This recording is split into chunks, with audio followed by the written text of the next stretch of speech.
Let's go to the ACC where we got a top 25 matchup. Would have been a top 10 matchup had Florida State not dropped to Virginia this past week. Miami travels to Tallahassee, squaring off against Florida State.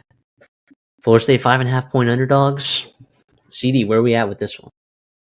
Yeah, it seems like a couple teams heading in the opposite directions. Obviously, like Alabama, we just talked about them, and Vanderbilt. Florida State's had a whirlwind of September as well. There was a spot where it went about as good as it went. You beat Alabama and you manhandled them for 4 quarters. Outside of that first drive Alabama had coming out of the game, you absolutely took care of business at home there.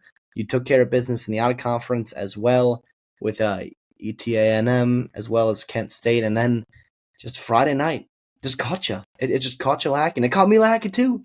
I was a guy that had Florida State -6.5 ticket, and you ran into Chandler Morris, a very good football player. They ran the ball well on you, over 200 yards, and you just lost. I played a heck of a That was game. the big one. I mean, you got to turn the ball over. I mean, it wasn't. Virginia didn't play a perfect game.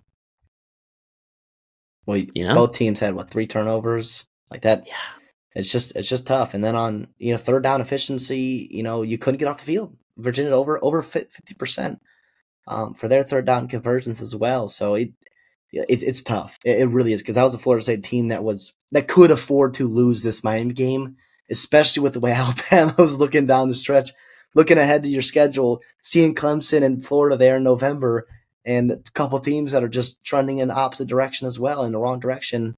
And you look at your schedule, like, we could just lose to Miami, which were dogs anyways in that game, and still be just fine and be an at-large bid in the playoffs. So probably replay Miami in the conference championship game or whatever it may be. And here we are. And now it's like, well, this feels a little bit more must win than it was. At least look good, right? You cannot have a dud here.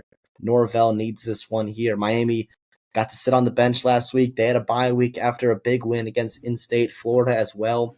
Miami is looking to, by the way, in 3 straight weeks, sweep the state of Florida with South Florida. Well, 3 straight games, excuse me. South Florida, Florida, and Florida State. Like, holy cow, how many times do you get a chance to do that?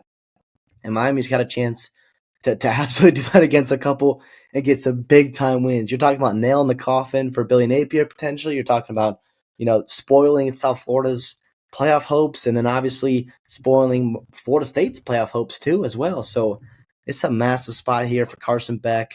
I want to see this running game for Miami again. I don't want to see their front seven again get after these folks here. Florida State's going to try to run the football. That's what Gus Malzahn does. That's what Tommy Castellanos does best. They got a stable of good running backs there. Get them out of their comfort zone. Like, make you play your game. The dictate and the style and tempo that you want to be in for Miami. Have that kind of impose your will, even on the road against Florida State.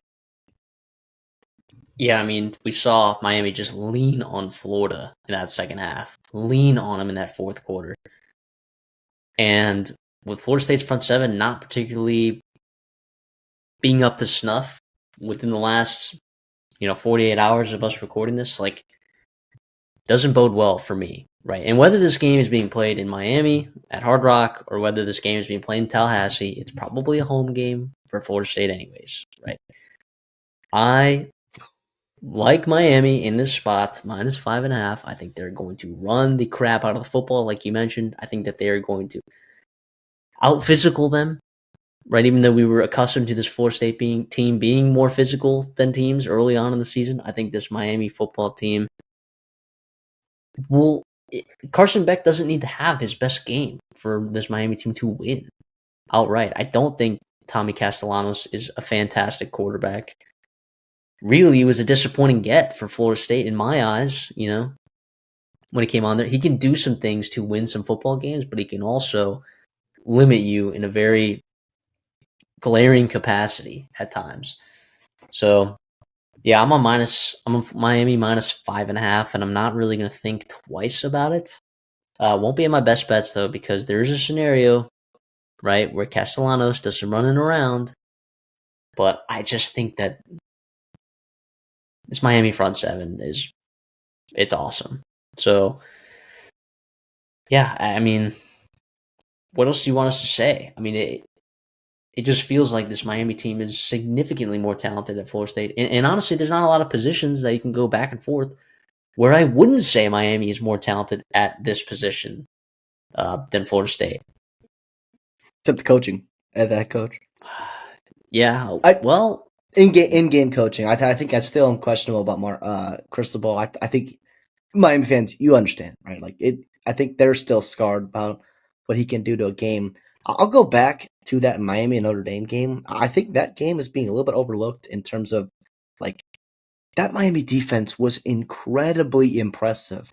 Notre Dame has shredded a lot of football teams there. Texas A&M, Purdue, Arkansas. I know Purdue and Arkansas are a little different than A&M in Miami, but just really impressive. I know it was CJ Carr's first start, especially being on the road, but you shut down Jeremiah Love. It shut down a lot of very good receivers for about 3.5 quarters of that football game. Was really, really impressed with what Miami did. I expect him to do it again today. You talked about position by position. It's about Miami. It feels like it, right? Every single position, Miami has the talent advantage. Miami has the experience at. Um, it's really like it's hard to see an outcome that Florida State wins unless weird shit happens, right? And I know weird stuff happens. I know Doak Campbell is a really tough place to play. Castellanos and Gus Malzahn are no strangers to having weird stuff going on and winning football games that they shouldn't win. This game is only at what 4.5. We're picking it at 5.5. There's some other lines like that out there. I mean, it is wild. It is absolutely wild to see that's what the spot's at right now. But here we are. Feels like a and trap, but I'm going I Miami know there's anyways. Florida State fans that have probably already turned off this video and they're like, these guys don't know what they're talking about. Florida State, they're averaging 600 yards a game. And by the way, that's not an exaggeration. That's what they're averaging. They're averaging 600 yards a game. They're the highest scoring offense in the country. They're running for 330 yards a game. They've rushed 20 touchdowns this year already as a team. Like, what are we talking about here? Are they going to run the football over? This is a different front seven. All right, then I think what you're used to seeing. I think Alabama's defense now, it's hard to say in hindsight what this Florida State team and Alabama team, what would happen if they were to play again. I think Florida State would have still success running the football, but I just feel like that this front seven is a little bit different in terms of in terms of performance so far in 2025. Like they manhandled that Notre Dame offensive line. Manhandled. Like you talked about. Manhandled. So yeah, despite Florida State having the best scoring offense in the entire country, right, I have a feeling, as well as CD, that Miami is going to do a good job boxing up this Gus Malzahn and Tommy Castellanos led Florida State team.